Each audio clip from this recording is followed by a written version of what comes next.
नमस्कार खबर ओडिया को आपण मानक बहुत बहुत स्वागत। चलतु आज जानिबा धबलेश्वर मंदिर विषय। धबलेश्वर मंदिर रे भगवान शिव पूजार्चना करा जाय थाए। यह ओडिशार कटक सहर ठारू 27 किलोमीटर दूर रे भगवान धबलेश्वर नदी द्वीपर अवस्थित। महानदी रे एक द्वीपर अवस्थित यह मंदिरटी 10वीं और 11श शताब्दीर प्रारंभ में निर्मित होइतिबा प्रस्तर खोदेई रे सुशोभित। शांत परिवेश जेउथिरे मंदिर अवस्थित समस्तक मध्य आध्यात्मिक भावना को प्रेरणा देइथाए। बाबा धबलेश्वर मंदिर ओडिशार सर्वपुरातन मंदिर मध्यरु अन्यतम। इतिहास कहूछि महाप्रभु को निवेदन करी जड़े चोर कलाषंड को धलाषंड रे परिणत करिथिला।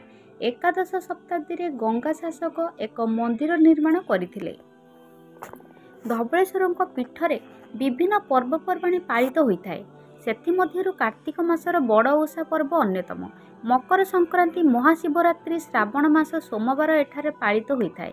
एही पर्व मानकरे लक्ष लक्ष श्रद्धालु एही पवित्र पीठरे एकत्रित होइथांती। श्रावण मासरे श्रद्धालु माने निज मनस्कामना पूरण पई धबलेश्वरଙ୍କ लिंगरे जल ढाळिथांती। बड़ ओषा प्रभु धबलेश्वर मंदिरर एक प्रमुख परंपरा। एही दिनरे प्रतिवर्ष हजार हजार श्रद्धालु एही मंदिर को दर्शन पाई आसीथांती। झुलता पुल धबलेश्वर शिव मंदिर रे अन्य एक मुख्य आकर्षण।